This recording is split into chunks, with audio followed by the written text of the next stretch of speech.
2009 সালের 25 এবং 26 ফেব্রুয়ারি BDR headquarter পিলখানায় যে নির্মম হত্যাকাণ্ড ঘটে, যেখানে 57 জন সেনা কর্মকর্তা নিহত হন এবং মোট 74 জনের মতন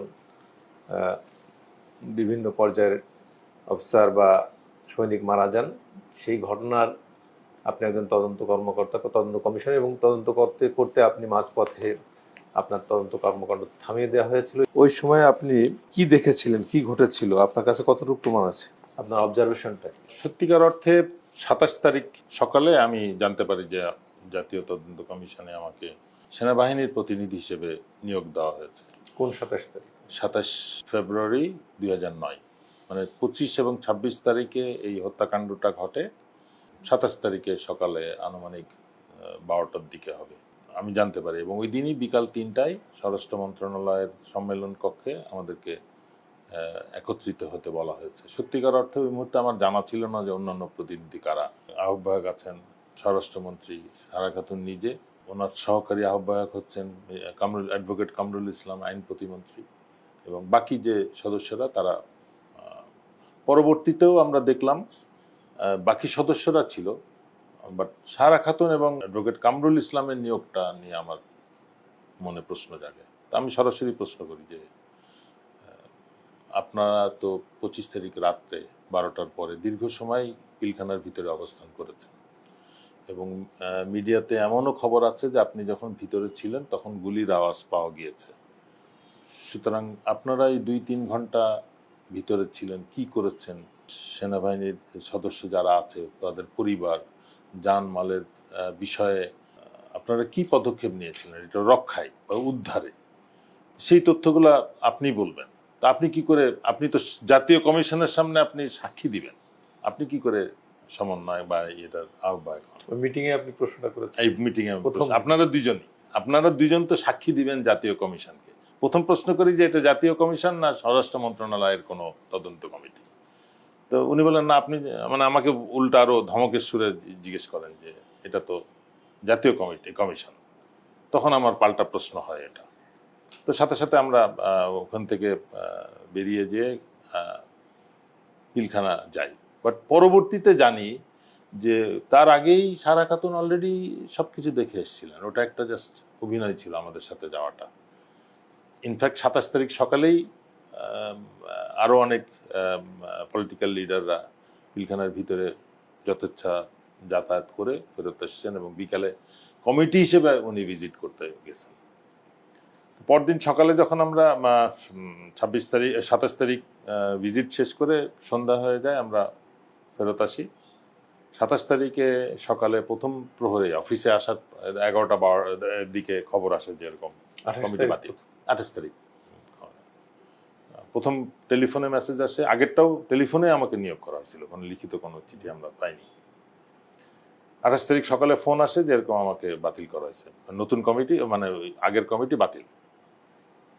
ঠিক আছে, তাহলে নতুন কমিশন হচ্ছে। 1টার দিকে 1:30টার দিকে আবার খবর আসে যে নতুন কমিশন হয়েছে, বাট এটার মধ্যে আমি নাই। আচ্ছা, তো আমি নিশ্চিন্ত হয়ে গেলাম যে ঠিক আছে। তাহলে কয় ঘন্টা দিলে আপনি কমিশনের সদস্য ছিলেন? সত্যিকার অর্থে আমি কমিশনের সদস্য, প্রথম কমিশনের সদস্য তো লিখিত কোনো কিছু ছিল না, তো সেই হিসেবে কতক্ষণ ছিলাম, 24 ঘন্টার মতো হবে বা তারও কম সময় হবে। তারপরে দ্বিতীয় কমিশনে আমার নাম বাদ হয়ে গেল। তারপরে আবার 1টা-2টার দিকে আবার ফোন আসে যে না, দ্বিতীয় কমিশনও বাতিল হয়েছে, যেহেতু আপনার নাম বাতিল, ইয়াং অফিসাররা আপনাকে বাদ দিলে তদন্ত মানবে না, সেই হিসেবে দ্বিতীয় কমিশন বাতিল হয়ে গেল। আপনাকে আবার ইনক্লুড করা হয়েছে, কিন্তু 28 তারিখে বিকাল 3টায় যে মিটিংটা হওয়ার কথা, ওই মিটিংটা আমাদের বিডিআরের পিলখানার ভিতরে বসার কথা, ওই মিটিংটা বাতিল। তার মানে আমরা 29 তারিখে প্রথম কমিশন যেটা বসে, আমরা সভাপতির নামটা তখন জানি না। 28 তারিখে বাতিল হয়ে 29 তারিখে যখন আমরা পিলখানাতে যাই, তখন আনিসুজ্জামান সাহেবের সাথে আমাদের দেখা হয়। আমরা জানতে পারি যে সভাপতি অবসরপ্রাপ্ত সচিব আনিসুজ্জামান আমাদের কমিশন কাজ শুরু করে। এই কাজ শুরু করতে যে কি দেখলেন, আপনার অবজারভেশনটা? সত্যিকার অর্থে এখন যেহেতু আমি কথাটা বলছি, শুরুর থেকে আমার মনে হয়েছে যেন আমরা জাস্ট একটা দায়সারা। প্রথম ছিল যে টার্মস অ্যান্ড কন্ডিশন, যখন আমার টার্মস অফ রেফারেন্স যেটা বলে কমিশনের, যখন আমাদের হাতে আসে তখনই আমি প্রথম হতবাক হই যে কেবলমাত্র পটভূমি, কারণ এবং সুপারিশ, এটা দিয়ে তো আসলে দোষ নিরূপণ বা কারা এটা পরিকল্পনাকারী, এটা প্রতিরোধমূলক কোনো ব্যবস্থা, কোনো কিছুই কমিশন দায়িত্ব পালন করছে না। সুতরাং সত্যিকার অর্থে এটা খুব একটা বেনিফিট দিবে বলে মনে হয় না। তো সেই পরিপ্রেক্ষিতে কাজ শুরু হয়, কিন্তু শুরুর থেকেই আমি সবার মধ্যে একটা দায়সারা গোছের স্টেটমেন্ট নেওয়া, জেরা করা, সব কিছুকেই আমার, এবং প্রকৃত অর্থে যারা প্রকৃত সাক্ষী তাদেরকে হাজির করা সম্ভব হচ্ছিল না। এই কমিশনের প্রথম কাজ শুরু করার কথা, সারা খাতুন হোম মিনিস্টার, উনি দীর্ঘ সময় ভিতরে ছিলেন এবং এই প্রক্রিয়ার সাথে ইনভলভ ছিলেন, তার মিনিস্ট্রি, ওনাকে দিয়ে সাক্ষী শুরু করার কথা। আমরা দেখলাম ব্যারিস্টার তাপস, মির্জা আজম, নানক, শেখ সেলিম, এরা সক্রিয়ভাবে, এর সাথে আরও বেশ কিছু এমপি যারা ছিলেন, যারা ইনভলভ ছিলেন, যেখানে বলা যেতে পারে আপনার ইয়ে ছিল ওয়ারেসাত বেলাল, তারপরে ছিল রুহি, মাহবুবারা গিনি, সেগুপ্তা ইয়াসমিন এমিলি, ওনারা কিন্তু মহিলা 2জন এমপিও এটার সাথে ইনভলভ ছিলেন। এটা আমাদেরকে খুব বেশি কোনটার সঙ্গে ইনভলভ ছিল, মানে এই নেগোসিয়েশনের সাথে, পিলখানার ভিতরে যাতায়াতের সাথে তারা ইনভলভ ছিলেন, যেখানে সশস্ত্র বাহিনীর বা ইভেন গোয়েন্দা বাহিনীরও কাউকে আমরা প্রকাশ্যে ভিতরে ঢুকতে দেখছি না, নেগোসিয়েশন করতে দেখছি না। অথচ দেখতেছি, প্রথম দেখলাম যে নানক, আজম এরা সাদা ফ্ল্যাগ নিয়ে, সাদা হাতে রুমাল নিয়ে ভিতরে ঢুকে গেল, এদের সাথে, বিদ্রোহীদের সাথে কথা বললো। কিন্তু আপনার কাছে মনে হয় যে কেন এই সময় ইন্টেলিজেন্স কেন নীরব ছিল, বা আর নানক বা এই আজম সাহেবরা কিভাবে ঢুকতে পারলেন? এটা কি মানে আপনার সেনাবাহিনী বা বিডিআর রুলসের সঙ্গে সঙ্গতিপূর্ণ না সঙ্গতিহীন, কি মনে করেন? না না, এটা তো কোনো রুলস রেগুলেশনের মধ্যেই পড়ে না যে এরকম একটা সশস্ত্র, আমি যদি বিদ্রোহ বলি, এটা তো প্রকৃত অর্থে বিদ্রোহ, এখন আমি যেহেতু কথা বলছি, এটা বিদ্রোহ ছিল না, এটা একটা পরিকল্পিত হত্যাকাণ্ড ছিল।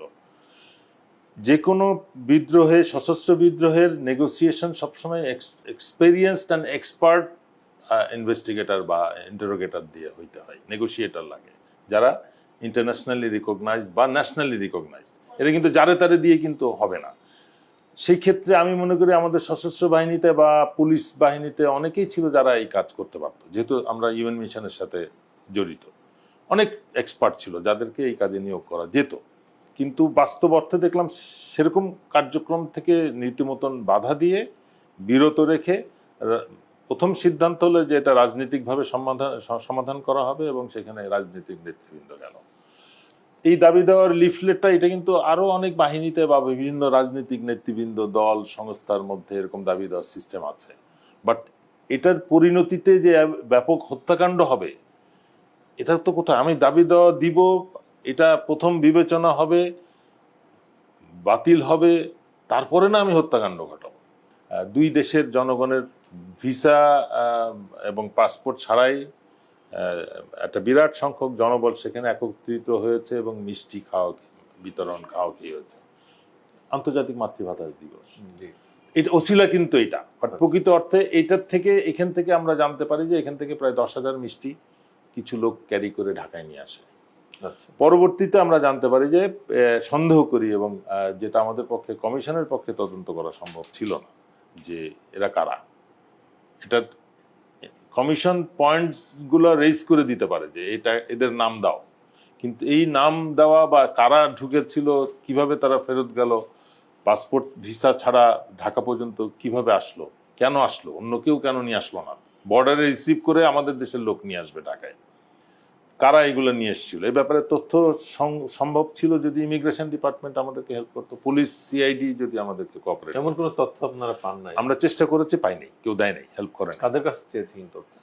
আমাদের সাথে তো পুলিশ রিপ্রেজেন্টেটিভ ছিলেন, নববিক্রম ত্রিপুরা ইমিগ্রেশনের আপনারা চেয়েছিলেন? আমাদের এই জন্য পুলিশ প্রতিনিধি ছিল, যাতে আমরা পুলিশ রিলেটেড প্রবলেম তাকে দিতাম। যে আপনি এখন হোম মিনিস্ট্রির সচিব ছিলেন গোলাম হোসেন, উনি সেক্রেটারি ছিলেন, তা আমরা প্রথম গোলাম হোসেনকে প্রবলেমটা দিতাম যে আমাকে এই নামগুলা দরকার, আমাদেরকে নামগুলো দিতে হবে, তদন্ত করে। তাহলে আপনার সন্দেহটা কি আসলে? ওই যে ওই মিষ্টি যারা নিয়ে আসছিল, আপনি কি সন্দেহ করছেন? প্রথম কথা হচ্ছে এটা একটা বিরল ঘটনা, জি যে পাসপোর্ট ভিসা ছাড়া অন্য দেশের নাগরিক ঢাকা পর্যন্ত আসবে। জি। তাহলে তাদের স্পেশাল একটা কাস্টাডিতে আসার কথা এবং কাস্টাডিতে ফেরত যাওয়ার কথা, যদি কোনো কারণে আসতেও হয়, বিশেষ কোনো কারণে তাদেরকে অ্যাবসলিউটলি এই দেশের সিকিউরড এনভায়রনমেন্টে তাদেরকে ঢাকা পর্যন্ত ট্রান্সপোর্টেশন দিতে হবে এবং ফেরত দিতে। কিন্তু কারা আসছে, কি হয়েছে, কোনো খবর নাই। 23 তারিখে 24 তারিখে ভিজিট, 23 তারিখে বিডিআর থেকে 3টা SMG হারিয়ে যায়, 3টা সাবমেশিন গান হারিয়ে যায়। তাহলে এই জিনিসটা তো সাথে সাথে তো প্রধানমন্ত্রীর ভিজিট এবং ওই প্যারেড ক্যান্সেল হওয়ার কথা, যে ঠিক আছে প্যারেড হবে, ডিজিবিডিআর সালাম নিবেন, ওইখানেই শেষ, বা রাষ্ট্রীয় কোনো অতিথি সেখানে যাবেন না। কিন্তু বাস্তবে দেখা গেল প্রধানমন্ত্রী গেলেন, মানে 3টা অস্ত্র হারানো গেল, এবং প্রতিরোধমূলক ব্যবস্থা যেটা নেওয়া হলো, শুধু অস্ত্রাগার এবং গোলা বারুদের যে ডিপো, সেখানে একজন করে অফিসার নিয়োগ হলো। এটা কিন্তু কোনো প্রতিরোধমূলক ব্যবস্থা না। জেনারেল শাকিলকে একটা ন্যারেটিভ দেওয়া হয় যে আগামীকাল, যেহেতু লিফলেটের কথা সবাই জানে, যে এই লিফলেট নিয়ে আগামীকাল আপনার দরবারে কিছু সৈনিক দাঁড়াবে, তারা দাবি দেওয়া আদায়ের জন্য প্রশ্ন তুলবে, আপনি এটাকে ধৈর্যের সাথে প্রশ্ন নিবেন, তাদের দাবি দেওয়া শুনবেন, বিষয়টা আপনি সরকারকে জানাবেন, সরকার বিষয়টা বিবেচনা করে দাবি দেওয়া মানবে, এটাতে সরকারেরও ভাবমূর্তি উজ্জ্বল হবে, আপনারও ডিজি হিসেবে আপনি বিডিআর এর একটা অনেক পুরনো সমস্যা আপনি সমাধান করলেন, সেই হিসেবে আপনিও হয়তো পুরস্কৃত হবেন। জেনারেল শাকিলের কাছে কারা এই ইন্টেলিজেন্স ব্রিফের মধ্যে আসবে, আচ্ছা, ইন্টেলিজেন্স আপডেটের মধ্যে। ব্রিফের মধ্যে আসবে বলে সিদ্ধান্ত নিতে? ব্রিফ না না না না না না, হয়েছে এরকম আচ্ছা, একটা আচ্ছা। ধারণা আমরা পাই, কিন্তু আচ্ছা। সত্যিকার অর্থে এই জিনিসটা কনফার্ম করার জন্য তো আমাকে 2টা ব্যক্তির প্রয়োজন। ডিজি শাকিল যিনি মারা গেছেন, ডিজিএফআই, ডিজিএনএসআই, এদের প্রয়োজন ছিল, বাট কমিশন আনফরচুনেটলি এই দুজনকে কখনো সাক্ষী হিসেবে তাদের স্টেটমেন্ট নিতে পারে নাই। তো এইখানে আমার তারা দিতে দিতে রাজি আসেন নাই কমিশনের সামনে, আপনারা কমিশন call কোর্ট তাদেরকে ডাকা হয়েছে, তারা আসেন নাই, তারা তাদের কয়বার প্রতিনিধি পাঠিয়েছে। ডেকেছিলেন? কয়বার তো বিষয় না, আমরা তো আসলে ওই সচিবকে ডিমান্ডটা দিই, বাট আমি তো ডিমান্ড দিব না, সচিব নিজেও তো প্রতিনিধি, একজন কাজ করতেছেন, সভাপতির দায়িত্বটা নেবেন। আমি হয়তো প্রশ্নটা রেইজ করতেছি, আমি হয়তো একটু বেশি অ্যাক্টিভ ছিলাম, বিকজ আমি চাচ্ছিলাম যে একটা ইনভেস্টিগেশনটা হোক, এগিয়ে যাক, আমরা একটা কনক্লুশন ড্র করি, সেই হিসেবে আমরা ডিমান্ডটা রেইজ করছি। কিন্তু সেটা প্রসেস হয় কিন্তু সচিবের মাধ্যমে, কমিশনের যে সচিব থাকেন, সেক্রেটারি, উনি পেপার ওয়ার্কটা করেন, যাকে যেখান থেকে আমার দরকার। কিন্তু বারবার ওনাকে মনে করানো সত্ত্বেও দেখলাম ডিজিরা কখনো হাজির হলেন না এই কমিশনের সামনে। তো এটাও কিন্তু একটা মানে মানে সন্দেহের কারণ, যে ওনারা কেন আসবেন না। ওনারা তো প্রথম এসে তাদের ইন্টেলিজেন্স আপডেট কি ছিল এই ঘটনার পূর্বাপর অবস্থা, 25 তারিখ সকাল 8টার 9টার আগ পর্যন্ত তাদের তথ্য কি ছিল, গোয়েন্দা তথ্য কি ছিল, এটা তো কমিশনকে জানাবে, সেটা আপনারা জানতে সেটা পারেন। আমরা কখনো জানতে পারিনি। এই তদন্তটাই হচ্ছে একটা দায় সারা, তো সেখানে তো তারা আসবে না। কারা প্রতিরোধে বাধা সৃষ্টি করেছে? ইতিমধ্যে জনমনে এক ধরনের প্রশ্ন তৈরি হয়েছে যে এটার সঙ্গে সরাসরি সরকার, সেই সময়কার সরকার প্রধান জড়িত ছিলেন, এবং এর সঙ্গে অন্যরাও, প্রতিবেশী দেশের সংশ্লিষ্টতা রয়েছে। এবং আপনি যে কথা বলেছেন যে 21 তারিখে যে ভাষা দিবসে বেনাপোল বর্ডার থেকে যে মিষ্টি নিয়ে আসা হয়েছে, অসংখ্য মানুষ এসেছে পরিচয়হীনভাবে, তারা এখানে ঢাকা পর্যন্ত এসেছে 10,000 কেজি মিষ্টি নিয়ে।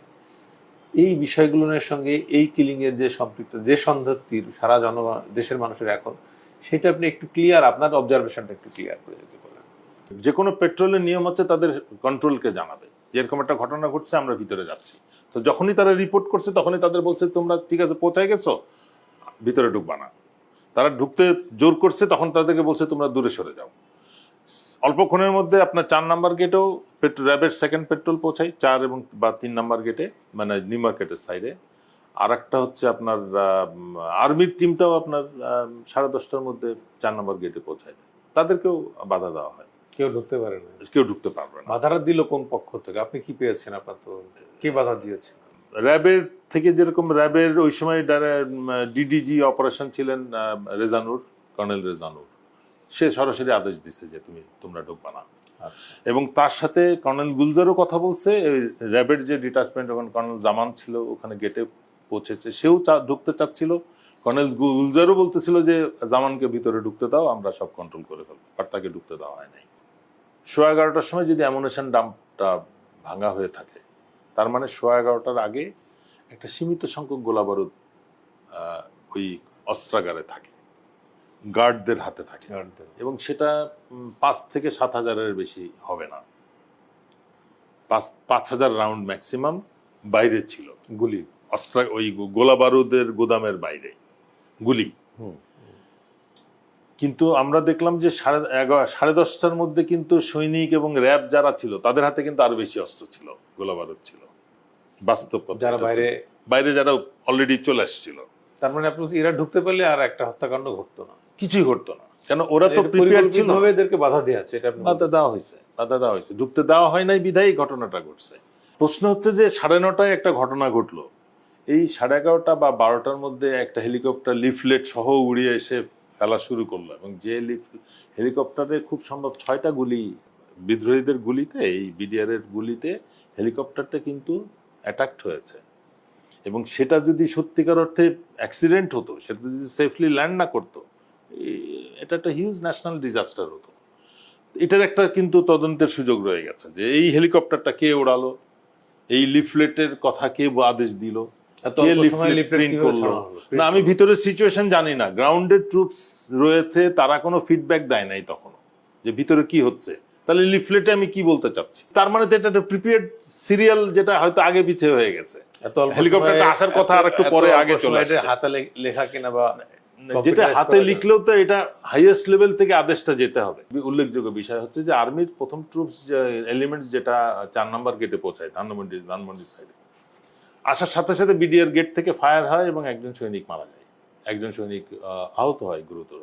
যেটা আমরা পরবর্তীতে জানলাম যে তাদেরকে প্রতি মুহূর্তে নিষেধ করা হয়েছে যে তোমরা আগাবা না, ফায়ার করবা না, don't take initiative, wait for orders. তো ওয়েট ফর অর্ডার্সটা বাড়তিভাবে বলা হয়েছে। ডিজিএফআই কিন্তু একটা প্যারামিলিটারি উইং আছে, একটা লেফটেন্যান্ট কর্নেল, তার অধীনে মেজর, তারা প্যারামিলিটারি ইস্যুস হ্যান্ডেল করে। সেই হিসেবে প্যারামিলিটারি বলতে পুলিশ, বিডিআর, পুলিশ এবং আনসার তিনটাই আসে। তার মানে তারা এটা সঠিক তথ্য দেয়নি কমিশনকে। 12:15 থেকে 1:45টার মধ্যে ইন্ডিয়ান চ্যানেল 2টাতে 24 ঘন্টা এবং এনডিটিভি, তারা স্ক্রলে প্রথম নিউজ দেয় এবং পরে রেগুলার নিউজে তারা বলে যে এরকম বিডিআর এ বিদ্রোহ হয়েছে এবং সেখানে ডিজি, তার ওয়াইফ এবং কর্নেল মুজিবকে হত্যা করা হয়েছে। এই তথ্যটা তাদের নিউজে আসে।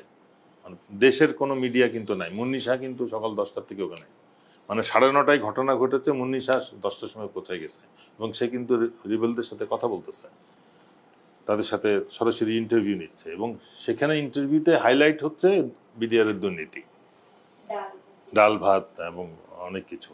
এগুলো অ্যাবসলিউটলি মানে বিডিআর এর সেনা কর্মকর্তাদের দুর্নীতি, এটাকে সে ফোকাস করতেছে এবং মানে এই বিদ্রোহের মানে জাস্টিফাই করার জন্য প্ররোচনা। সকাল থেকেই যেন আর্মিরা অপরাধ হিসেবে এই বাজারে প্রচার হচ্ছিল, এবং সেটা মুন্নি শাহর বয়ান থেকে মুন্নি শাহর বয়ানের মাধ্যমে এটা বাকি বিডিআর ক্যাম্পগুলোতে, দেশের অন্যান্য বিডিআর ক্যাম্পে এটা ছড়াই দেওয়া হয়েছে, বিদ্রোহী উস্কানি দেওয়া হয়েছে। আমি মনে করি যে মুন্নি শাহ বা এটিএন নিউজ, যারা এটার সাথে জড়িত ছিল, জয় মামুন টাউন আদার্স, তাদেরকে এই বিদ্রোহের প্ররোচনার দায়ে অভিযুক্ত করা। আপনি সরাসরি বলতে পারছেন না যে আসলে তারা জড়িত ছিল? আপনি আমি এটা বললাম তো, এটা নিউজ মিডিয়ার তরফ থেকে এটা। হ্যাঁ, মানে আপনার সন্দেহের তীর কোন কোন দিকে গেছে? সর্বশেষ আপনি 15 দিনে যে নিশ্চিত হয়েছেন যে কারা জড়িত, মিডিয়ার সাইডটা এই মিডিয়া মেইনলি প্রমোট করছে, মানে বিদ্রোহের উস্কানির মধ্যে এই নিউজ মিডিয়াটা জড়িত ক্লিয়ারলি। এটিএন নিউজটাই মেইন রোল প্লে করছে।